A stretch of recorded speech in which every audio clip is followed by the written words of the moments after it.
Welcome to Amplify, the personal brand business show. Today on the show, Bob is speaking with Maureen Farmer. I think it's important, first of all, to understand your audience, your targeted audience, and then really understand the difference between external communications or external audiences and internal audiences. So, we help our clients uncover key messages that align with their values, that are authentic to them. We never want to be inauthentic because inauthentic won't build trust. And trust is what is absolutely required for business to happen. Hi there, and welcome back to the Personal Brand Business Show. My name is Bob Gentle, and every week I speak with incredible people who share their secrets to building, marketing, and monetizing your expertise, intentionally growing a unique personal brand and the mindset you need for your business to grow and thrive. If you're new to the show, then while you still have your device in your hand, take a moment to subscribe. That way you won't miss a single episode. And if you are a regular listener, then consider sharing the show with just one person. It's the very best way you can help the show grow and help me reach more people. So this week, we are taking a very slight departure from speaking about the online entrepreneur, which I think covers an awful lot of the territory that many of my guests cover. I'm going to talk about the executive and the executive brand on the one hand, but also my guest is very much an online entrepreneur and a personal brand and entrepreneur in her own right. So Maureen Farmer, welcome to the show. Thank you, Bob. Thank you for having me. I'm delighted to be here. So I have questions, many questions. But first of all, I think I'm running ahead of myself, Maureen. I'm running ahead of myself. Okay. I have so many questions. I'm going to dive in. Where I think would be a great start is if you could start just by telling us a little bit about who you are, where you are, and the kind of work you do. And then I'll get excited. Sure. Well, again, I'm very happy to be here. I'm physically located in Halifax, Canada. And although we serve clients globally since 2011, and what do I do? Well, Westgate is a boutique personal branding agency. We work with high profile leaders who are transitioning into board opportunities. We help CEOs who are transitioning into a new industry. We also help CEOs who are newly appointed to the role transition into the role in the first 90 to 180 days in their mandate. We do a lot of work with private equity firms and their portfolio companies, which is an absolute passion for us, helping newly appointed CEOs and their teams get to their mandate faster, but in a quality way. And we do that through the personal branding process where we help them become clear and aligned on their value proposition and help them deepen their relationships with the board of directors, with their investors, with their team, their employees, and the entire business ecosystem. So that's a little bit about me and where I'm located. What was the other question? You've answered them all. Oh, awesome. It's all good. I think one of the things that is really interesting to me is the idea of the leadership brand or the executive brand.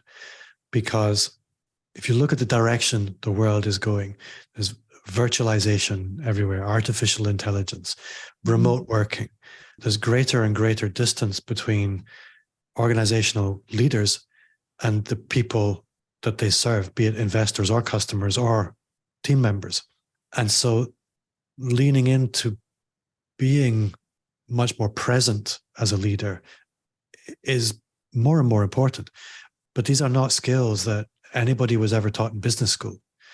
They're not skills that great business people have typically cultivated on an intentional basis.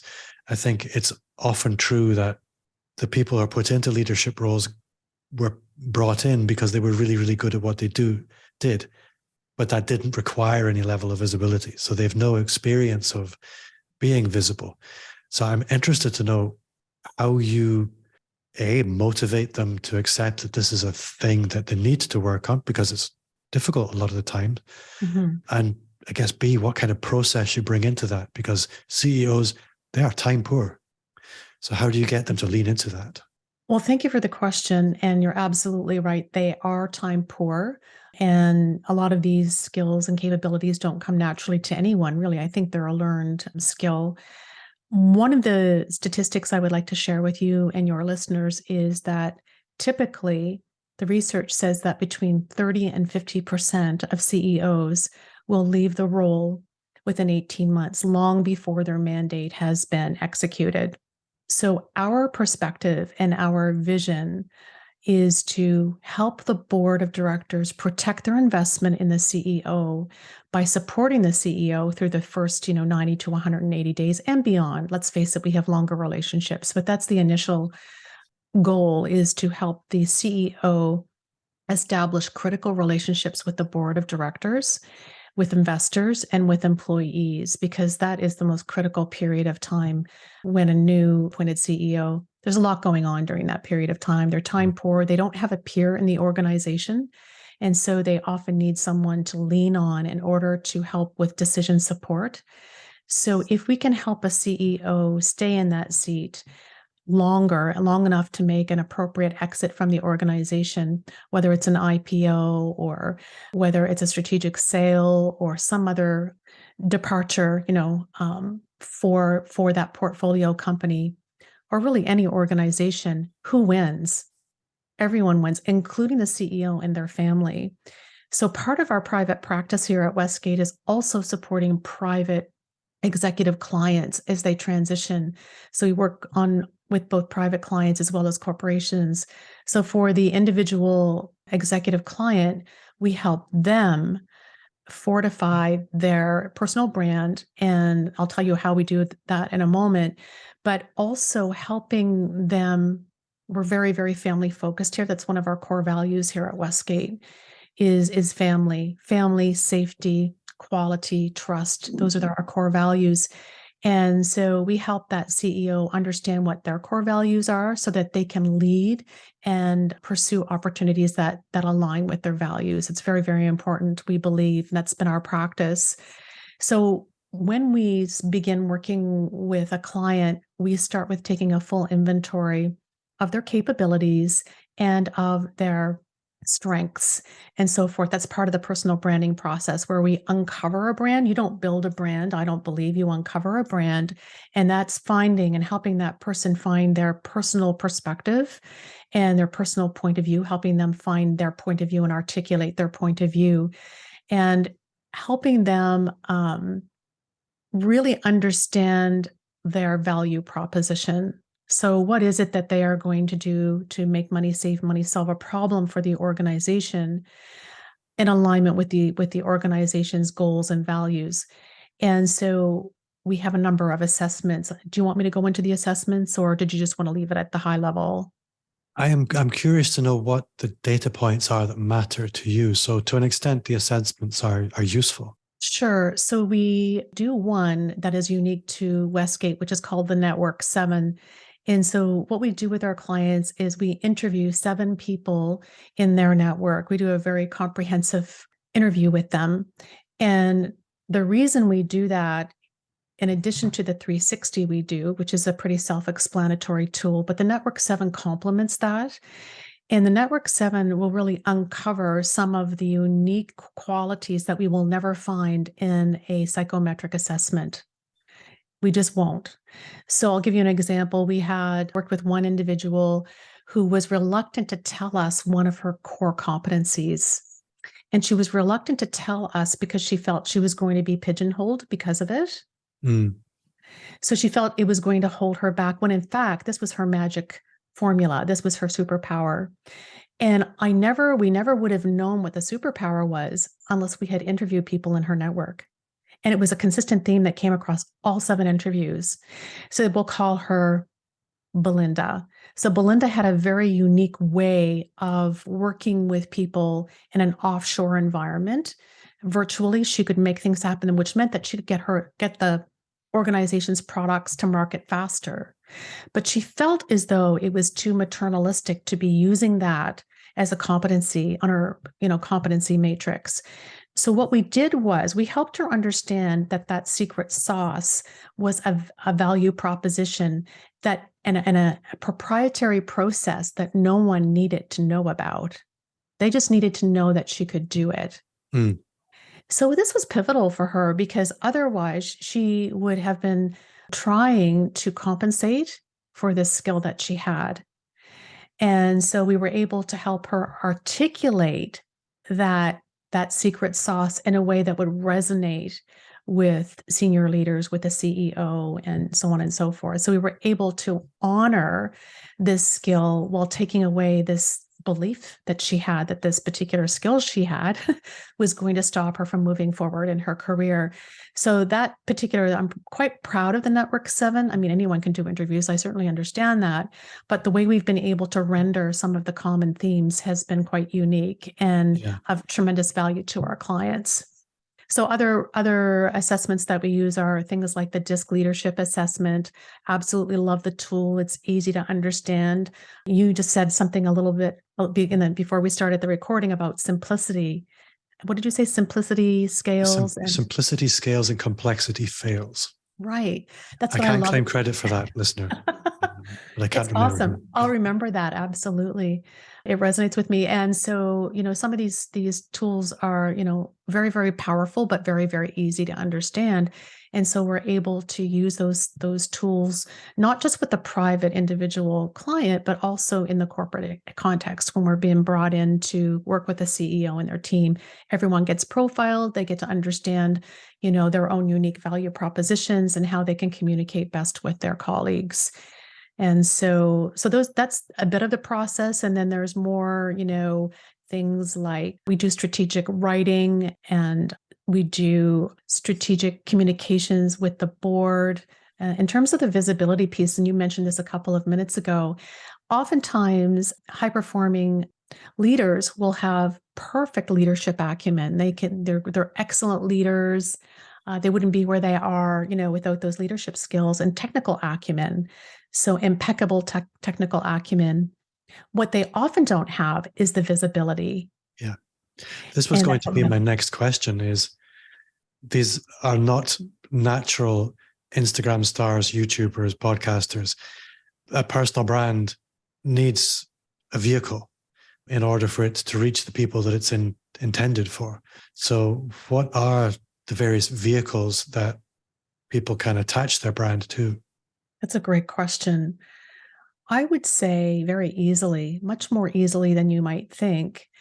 I think it's important, first of all, to understand your audience, your targeted audience, and then really understand the difference between external communications or external audiences and internal audiences. So, we help our clients uncover key messages that align with their values, that are authentic to them. We never want to be inauthentic because inauthentic won't build trust. And trust is what is absolutely required for business to happen. So from an internal point of view, it will be things like town halls, and this can apply to any person in any side inside any organization, is being seen and being heard. And we can do this through things like newsletters, town halls. There's lots of internal activities that happen regularly, such as fundraisers, competitions, being seen and being heard that way. Externally, we look at things like executive roundtables. We look at speaking opportunities, media opportunities, writing opportunities, really, networking and interacting with the customer. So we encourage our clients to not just speak to peer groups or industry where, say, for example, if you're a corporate governance, you're going to go to a legal conference and present to other corporate counsel. We recommend getting into industry and talking to customers and talking to stakeholders such as decision makers, investors. And by doing so, not only do you amplify your own personal brand, but you become a brand ambassador for your organization. And I've worked with a number of really interesting people who have never been without an offer of one form or another through speaking at industry conferences. So this one woman I worked with, she was a technology leader. and I won't say the brands here because I don't want to be braggadocious, but well-known brands that, that we all know. And she would speak at conferences on an area of her expertise, and she would consistently get job offers. And that's how she managed her career until she was like mid-40s. And then all of a sudden it wasn't working for her anymore. Exclusively, she had to add other tools to her toolkit to do that. But that's how she grew her career without even realizing that she was doing it. So another great way to build visibility is to understand signature stories, your own signature story. So what proprietary process or practice have you developed that you've used time and again to get an organization or a team from one place to the next, from here to there? So, we help our clients systematize that and productize that in a way so that they have an off-the-shelf presentation that they can give at a dinner meeting, at a board meeting, at an industry roundtable, at an employee gathering. And I recommend between 3 and 5 signature stories that are like that you can customize to the audience and to the situation. So those are a few of the thoughts I have. Podcasting is an excellent way to raise visibility and to share knowledge. You and I talked about that during the pre-call as well. And industry organizations are insatiable when it comes to content. So if you are in an organization and you have a message to share, trade associations will interview CEOs and other leaders on area. And you don't have to do, all you have to do is to do the interview. They do all the curation and the editing, and you can become known in your industry as the go-to person for a particular topic, I think what's really interesting, and I've found this repeatedly, is a lot of people feel that they don't have an awful lot of opportunity. But a lot of the time, the reason for that is because they're not prepared for the opportunities that are actually around them all the time.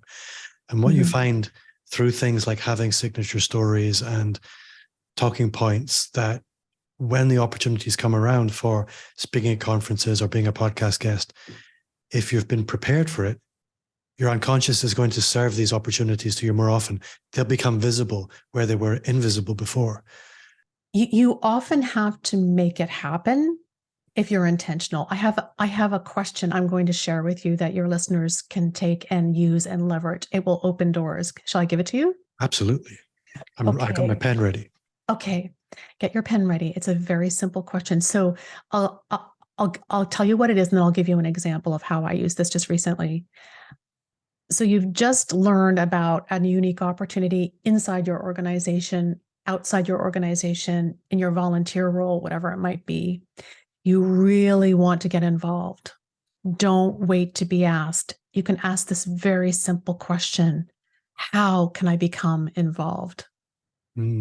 How can I become involved in this project, in this initiative? I'm passionate about this topic. How can I get involved? So you're not waiting to be invited. You're not being pushy. It's a very, very, sorry. It's a very, very soft approach. It's what the kids might call low key. Very low key. Yeah. So I had just finished, I had been into Toronto in January, and I had the great pleasure of being at the Toronto Stock Exchange for a Women in Leadership panel. And it was fascinating. And there was a young woman there who is the founder of a private equity fund based in technology. So it's quite a fascinating story. So this woman, her first name is Lisa, she blew me away with her personal brand, with her storytelling, with even her appearance, everything. She was just very well organized, and her communication was very authentic and very confident. And I think if I were to say anything, personal branding will bring confidence. Clarity and confidence, I would say, are the two outcomes of personal branding from my own experience. So I had seen Lisa and I actually approached her. I have my own podcast and I asked her if she would be interested in being on the podcast. And she said, absolutely, contact me, my office, and we'll set it up.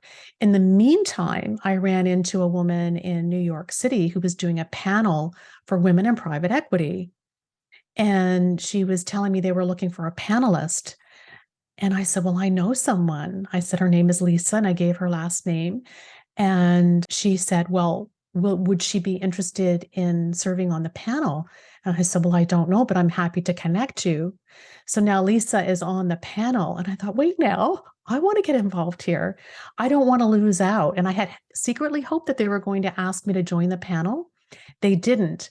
So I said, look, this sounds really interesting. How can I get involved?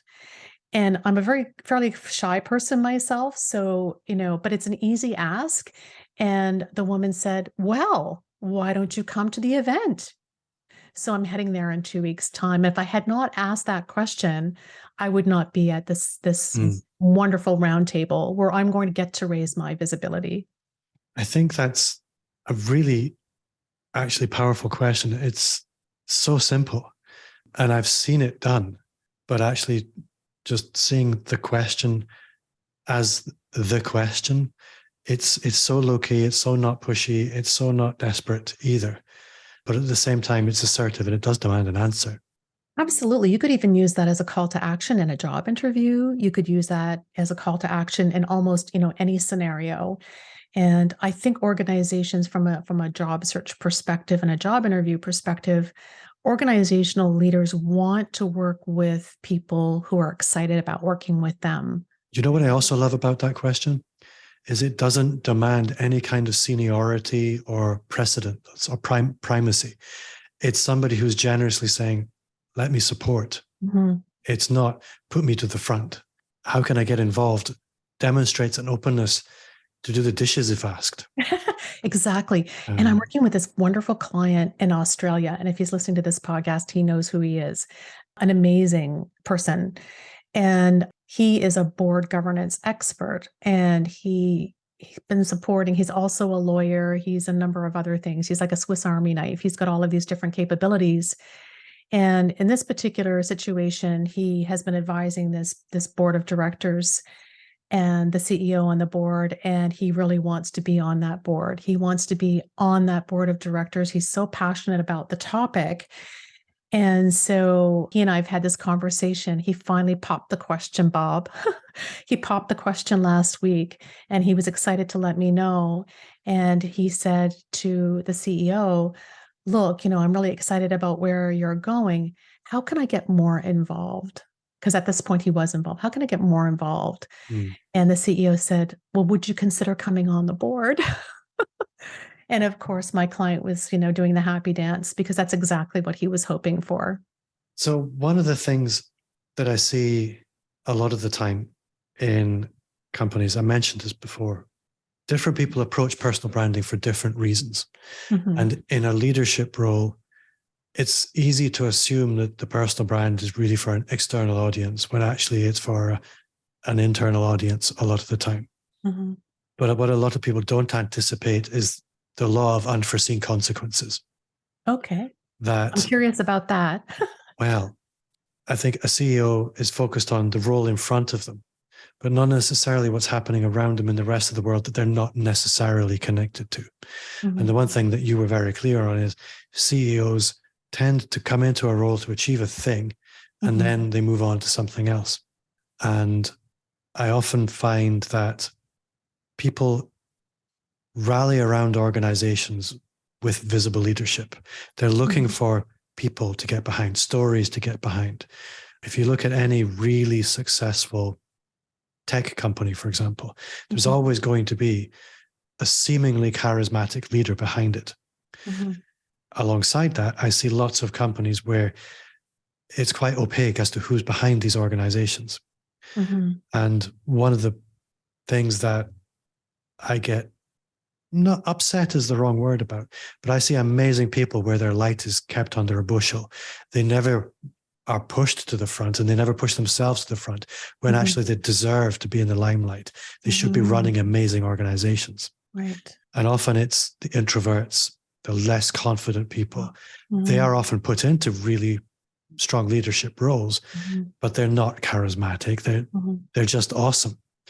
Mm-hmm. So what, I guess, tips, tricks, motivation might you offer for anybody who is in that situation where they've done okay to get to where they are, Mm-hmm. but if they don't do something, once their current role ends, nobody knows about them. How are they going to try and control what comes next? Right. That's a really great question. And you said something a moment ago that got me thinking about this particular person I'm thinking of right now. So, when it comes to personal branding, from my point of view and my experience, the most important aspect um, of leadership and personal branding is really authenticity. So my friend and mentor, his name is Gary Ridge. He's the former CEO and chairman of the board for the WD-40 company. He's now retired. He has built an amazing personal brand. And I'll never forget this. He said, I had the privilege of having him on the podcast, my own podcast one time. And he said, people don't leave their nerve endings at the door when they walk through the office every day, right? And he talked about feeling safe, psychologically safe inside an organization. And I love that because I feel the same. And I think the more congruent we can be with our values and who we are, the more impactful we will be as a leader and as a human being. So many times, and some of our tools will help uncover this, is what we don't want to promote ever is adapted behavior. So oftentimes you'll see, and of course we've all seen it with our children, we are likely adapting our behavior to a certain point as well in certain situations.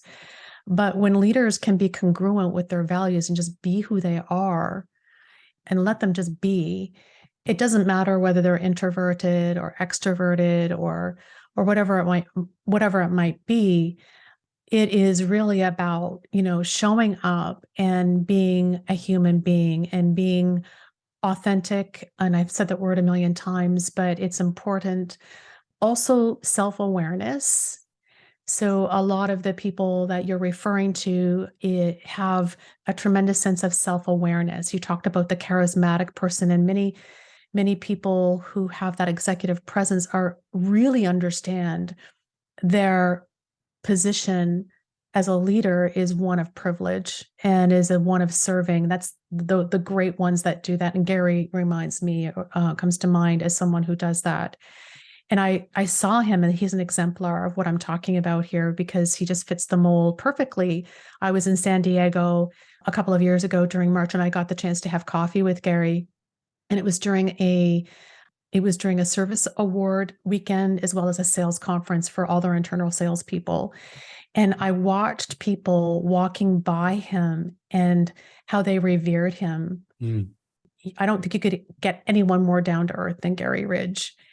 And I say that because I think a lot of people think that in order to be a leader, in order to be, in charge, be the CEO, whatever, that you have to be something else, that you're not, you can't, you have to put on a face. And one of my really good friends and colleagues in personal branding, her name is Valerie Sokolowski, I think that's how you say her name. She says, what I want to do, Maureen, when I go into a corporation, I want to wipe the mask off the CEO's face. I want to help that CEO or leader, whatever the leader might be, whatever the person is, whoever they're working with, I want to wipe that mask off their face and help them be who they are in their own roles. They don't need to be anyone else. They can be themselves and still be very, very successful. And if you are familiar with Susan Cain, she wrote the book called Quiet. Are you familiar with her? I'm not. Again, that's another note. Yeah, Susan Cain, and I don't know her, but I'm a huge admirer of her. She was a classically trained lawyer and extremely introverted. And that's why she wrote a book called Quiet. And she talks a lot about her dad in the book. And I'm pretty introverted myself and quite quiet myself. And I just absolutely love the book. And despite her introversion, she was one of the most powerful negotiators in the legal profession in her industry over time. She was very, very successful. And I think that there's a misconception that because you're extroverted, that you're going to be a natural leader.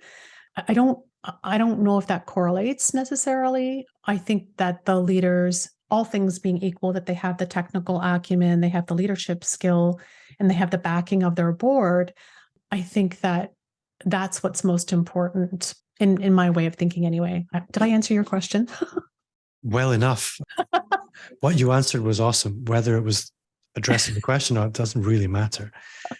I think one of the things that I've come to realize is that you can get very insecure extroverts and you can get very secure introverts. Mm-hmm. I think we're brought up to assume outgoing and noisy means internally secure, and quiet naturally means insecure.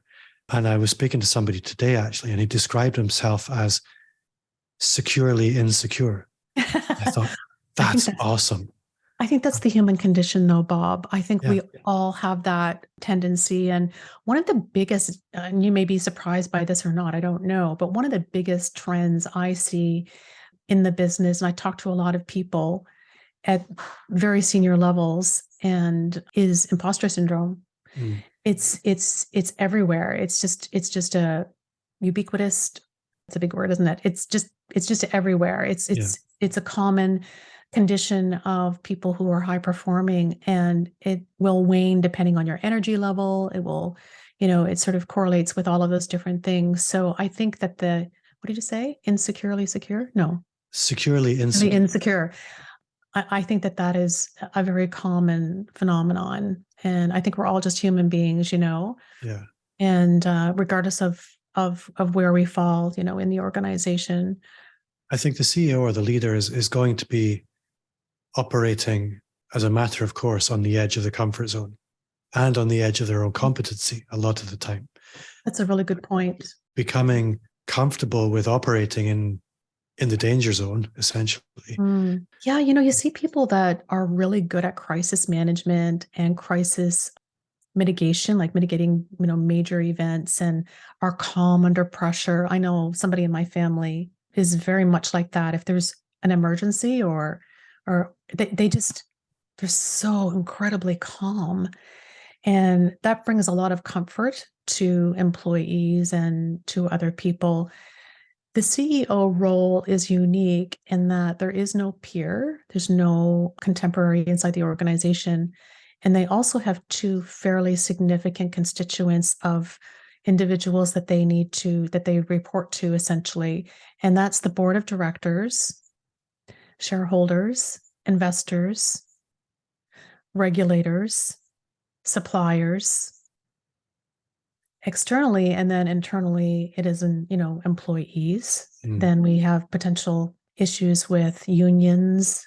There is a lot at stake for the CEO in that role. There's a lot of, it's like being an orchestra conductor, and the employees are the audience. They're watching everything. They're watching everything that's going on, and then the people in that ecosystem are the orchestra. We've got the board over here, we've got suppliers over here, and so forth. And that CEO needs to be able to meet their accountabilities to all of those different stakeholders. There's a lot at stake. And so when that CEO is supported appropriately, it helps to, mitigate the risk of, a flight risk, or, a situation where the CEO is not reported, a situation where the CEO is not supported. So that is essentially, what we do here, and have a huge passion for employee engagement. And I grew up in corporate with some wonderful, wonderful bosses until I didn't. Mm-hmm. And I left an organization very abruptly because of a situation that was untenable for me. And I refuse, and I do realize that not everybody has this privilege, but I refuse to work in an environment that does not align with my values. I just refuse. And so I walked out of an organization 12 years before I had expected to. And then I started this business. And because I couldn't find what I was looking for in the marketplace, I created my own business and became my own first client. I was the first client in my business. So I'm very attuned to, employee engagement and being at the top of Maslow's hierarchy to the degree that you can be. I mean, not everyone can be, but to the degree that you can, I'm trying to get people up to the top of that hierarchy. So if somebody's listening and they are in that leadership space, or they have clients that work in that leadership space as well, not clients, listeners rather, what advice would you give them for that first 90-day period? They're in that new role. What should that landscape look like? That's a really good question. I think it's relationship building that is so critical. And I mean relationships with everyone, with your assistant, with your PR team, with the production manager, with the chair of the board, with everyone, and just being curious about them personally. And I'm not suggesting that you need to know everything about them personally, but you need to, I believe, recognition and acknowledgement are two very powerful motivators. And when newly appointed leaders take the time to get to know their colleagues and their employees and their board, their customers, I think that's the best first step. And how do you do that? Well, let's just talk about how you could do that. You could take an employee to lunch. You can, go down to the production line and have a conversation with people down there, be seen. And if we go back to that talking about personal branding and things like that, and visibility, being seen is important, Yeah, I believe. that makes perfect sense. Right? I think it's building those relationships. And there's all kinds of other technical things that you need to be able to do. You need to understand the financials, understand, the competitive landscape. But a leader is going to know, I think a leader is going to know how to do those things. But I think it's really about communication, constantly communicating with your team and those people who you depend on to deliver, services and to get things done. So we have a 90-day plan that anyone can access if you're in that first 90 days, and it doesn't have to be a CEO role either. Anyone can use this 90-day plan to use as a roadmap to that first 90 days. And you know what? The great thing about it is that it's rinse and repeat. You can just keep using that operational plan. And that operational plan doesn't require a subscription. It doesn't require software. It just requires some thinking and planning. And then, of course, executing. I actually had a look at it earlier on, and this is I do some research for these calls, which means I snoop around people's websites, and it looks really good. Whether you're in a corporate role or you're looking for some inspiration for your more entrepreneurial, solopreneurial personal brand, there's some really good stuff in there. So I will be all over it. Thank you very much, Bob. That's lovely. I didn't know that you had done that. And I really appreciate that there was a lot of effort that went into creating that. And it's not fancy by any means. But it's true. It's based on a case study, and we've worked so there's the actual case study example, and then there's a template that you can download to create your own 90-day plan to share with your team. And I had the good fortune to travel to Philadelphia last year. My marketing manager and I went to Philadelphia and did a presentation to career thought leaders on the 90-day plan, which was really well received. So very, very practical. And I'm a practical person. So by all means, have a look at it. And if it's something that can help you and your team, then use it. Well, I have it in front of me right now and it looks awesome. Thank you. Maureen, I have had lots of fun. I think I'm going to have you back sometime. But for now, you have been awesome. I think everybody listening has a lot to think about. I certainly do. So thank you so much for your time. It's my pleasure, Bob. And I appreciate your time as well. And I nearly forgot the most important question. It's becoming a bit cheesy, this question, Maureen. I may need to switch this up. But for the moment, what's one thing you do now that you wish you'd started 5 years ago? That's a really, really good question. And I said I had my answer before. I would say I would have done more networking earlier and met more people and it's a very boring answer, but it's true. it's something I wish I had done more of earlier on in my business. And another thing for your listeners, if you are early career, don't miss out on the opportunity to build your network and keep in touch with people over time. That's my biggest regret. If I think back over my corporate career, there's people I would love to reach out to today, and I would have no idea how to do that. So keeping in touch with people and having a system for keeping in touch with people, I think there's no more powerful strategy for interpersonal and professional success, in my opinion.